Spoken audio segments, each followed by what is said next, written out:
हमने जो होम्योस्टैसिस का टॉपिक स्टार्ट किया था, आज उसका हमने नेक्स्ट लेक्चर देखना है। और इस लेक्चर के अंदर हमने देखना है कि होम्योस्टैसिस का जो प्रोसेस है उसकी रेगुलेशन कैसे होती है, यानी कि हमारी बॉडी के अंदर जो होम्योस्टैसिस का प्रोसेस हो रहा है वो किस वे से अरेंज किया गया है, या फिर इसकी रेगुलेशन किस तरह की जाती है।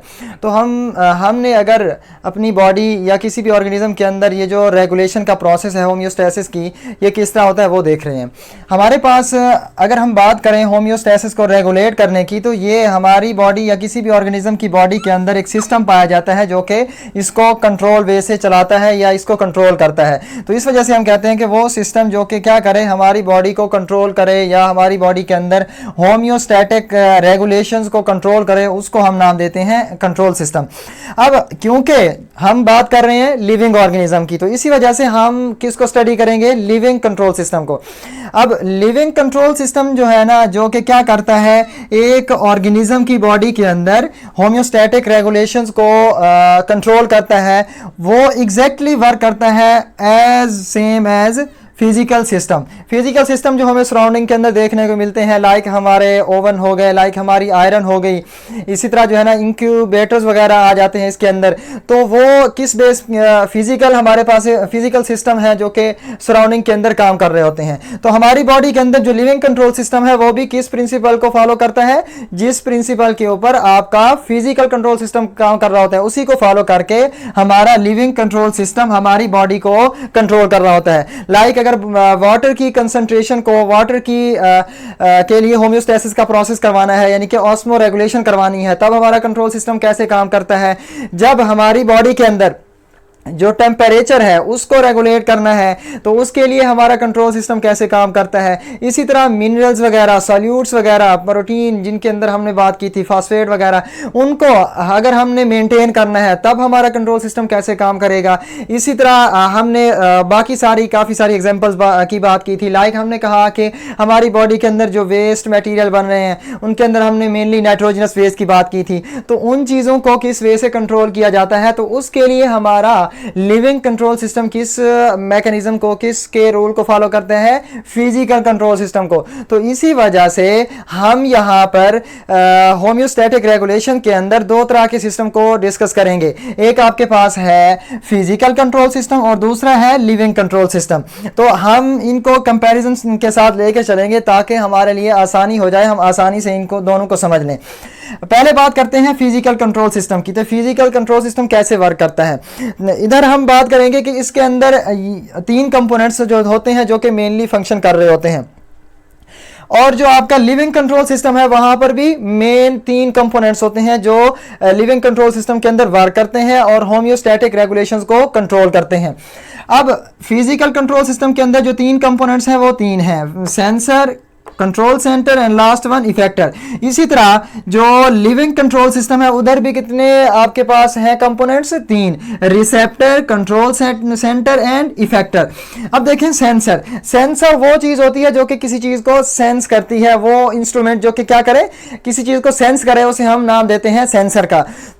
तो फिजिकल कंट्रोल सिस्टम जो सराउंडिंग के अंदर हम देखते हैं उसका जो सेंसर होता है वो क्या करता है, टेम्परेचर के चेंज को क्या करता है, बाहर जो तब्दीली आ रही है टेम्परेचर के अंदर उसको मॉनिटर करता है कि सेट पॉइंट जो था उससे वो कितना इंक्रीज हुआ या डिक्रीज हुआ है। तो टेम्परेचर के चेंज को डिटेक्ट करने के लिए जो आपके पास एक इंस्ट्रूमेंट होता है उसे हम नाम देते हैं सेंसर। लाइक अगर हम थर्मामीटर की बात करें तो थर्मामीटर क्या करता है, टेम्परेचर के चेंज को डिटेक्ट करके दिखाता है। इसी तरह अगर ह्यूमन बॉडी की बात करें तो ह्यूमन बॉडी के अंदर जो लिविंग कंट्रोल सिस्टम है ना, इसके जो रिसेप्टर होते हैं वो क्या करते हैं, टेम्परेचर के चेंज को डिटेक्ट करते हैं। रिसेप्टर वो चीज होती है, वो ऑर्गन हमारी बॉडी के अंदर होता है या टिश्यूज होते हैं जो कि क्या करते हैं, किसी भी चेंज को डिटेक्ट करने के लिए हमारी बॉडी के अंदर वर्किंग कर रहे होते हैं। तो जो रिसेप्टर क्या करते हैं, हमारी बॉडी के अंदर टेम्परेचर को डिटेक्ट करते हैं, टेम्परेचर के चेंज को डिटेक्ट करते हैं, उन्हें हम थर्मो रिसेप्टर का नाम देते हैं। तो थर्मो रिसेप्टर क्या करेंगे, टेम्परेचर के चेंज को डिटेक्ट करेंगे।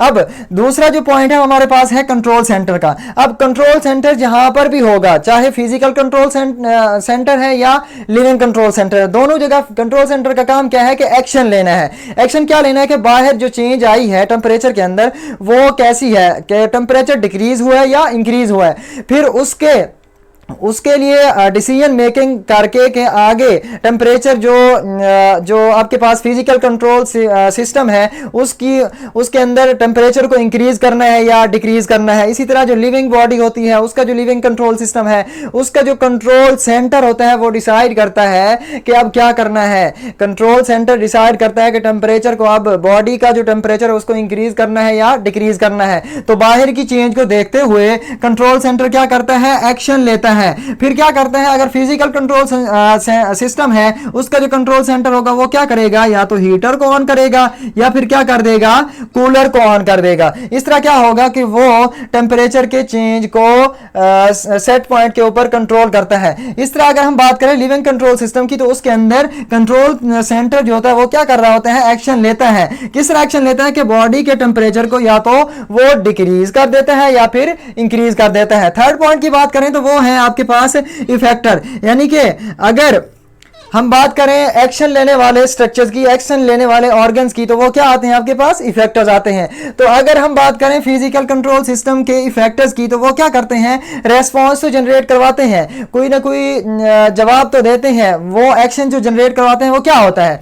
इधर हम बात कर रहे हैं सिर्फ टेम्परेचर की। याद रहे कि ये सारे बॉडी के अंदर जितने भी फंक्शंस हो रहे हैं तमाम के ऊपर हमने बात कर रहे हैं, तमाम के लिए बात कर रहे हैं, लेकिन एग्जांपल सिर्फ किसकी डिस्कस कर रहे हैं यहाँ पर, टेम्परेचर की। तो इसी तरह बाकी जो आपके पास फिनोमिनाज हमारी बॉडी के अंदर हो रहे होते हैं उनको भी इसी तरह से ही कंट्रोल किया जा रहा होता है। तो जब टेम्परेचर बाहर डिटेक्ट कर लिया जाता है, जो आपके पास डिसीजन भी ले लिया जाता है, फिर उसके बाद क्या होता है कि रेस्पॉन्स जनरेट करवाते हैं। तो रेस्पॉन्स जनरेट कराने वाले जो स्ट्रक्चर्स होते हैं उन्हें हम नाम देते हैं इफेक्टर्स का। तो इफेक्टर क्या करते हैं, फिर या तो टेम्परेचर बढ़ा देते हैं या फिर कम कर देते हैं। इनके एग्जांपल हमने क्या कहा कि फिजिकल कंट्रोल सिस्टम की हमने इंक्यूबेटर्स की बात की, हमने आयरन की बात की, इसी तरह हमने कहा कि ओवन वगैरह भी किसके एग्जांपल में आ जाते हैं, फिजिकल कंट्रोल सिस्टम की।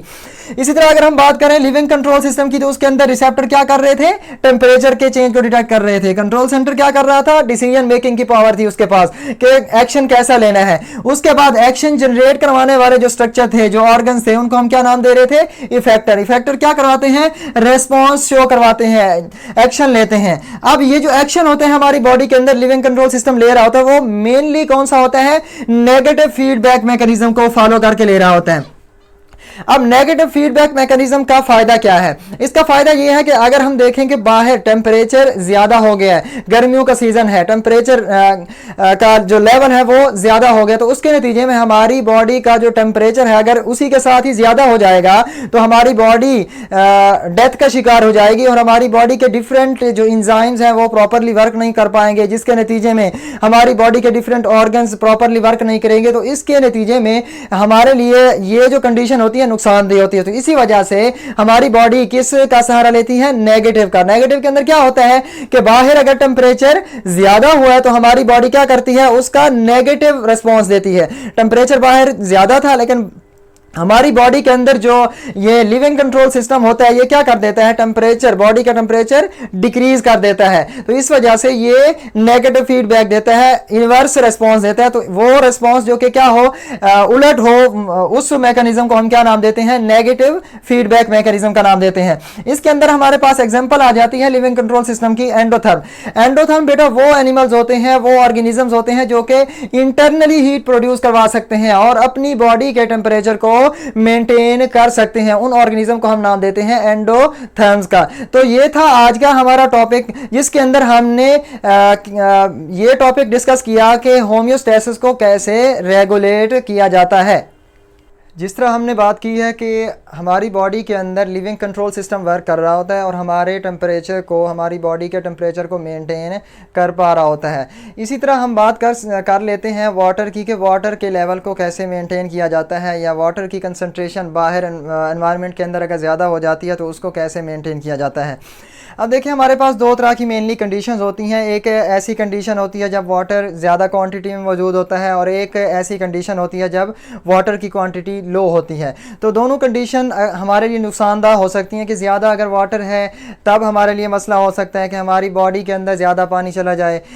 एक और कंडीशन है कि पानी की कमी हो जाए तो हमारी बॉडी डिहाइड्रेशन का शिकार हो जाएगी, पानी की कमी हो जाएगी तो हमारी बॉडी के डिफरेंट ऑर्गन की फंक्शनिंग डिस्टर्ब हो सकती है, तो उसको भी मेंटेन करना ज़रूरी होता है। तो इसी वजह से हम कहते हैं कि अबंडेंट सप्लाई जब होती है वाटर की, हमारा कंट्रोल सिस्टम वर्क कर रहा होता है और उसके नतीजे में हमारी बॉडी के इंटरनल पार्ट्स के अंदर ज़्यादा पानी स्टोर नहीं हो पाता या ज़्यादा पानी नहीं रहता और वो बॉडी से एक्सक्रीट कर दिया जाता है। लाइक यूरिनेशन का प्रोसेस जो है ना, हमारा ये कंट्रोल सिस्टम उसको यूरिनेशन के प्रोसेस को बढ़ा देता है, जिसकी वजह से हम अपनी बॉडी का जो एक्स्ट्रा वाटर होता है वो बाहर एक्सक्रीट कर देते हैं। इसी तरह अगर हम बात करें लो सप्लाई की, तो लो सप्लाई के अंदर हमारा जो कंट्रोल सिस्टम होता है वो क्या करता है, वो हमारी बॉडी के अंदर, हमने जैसे यूरिनेशन के प्रोसेस की बात की है, तो यूरिनेशन के प्रोसेस को कम कर देता है, जिसकी वजह से हम पानी को अपनी बॉडी के अंदर कंजर्व करते हैं और हमारी बॉडी डिहाइड्रेशन का शिकार नहीं होती। तो इस तरह ये वाटर को कंट्रोल किया जाता है। आगे हमने इसको मज़ीद डिस्कस भी कर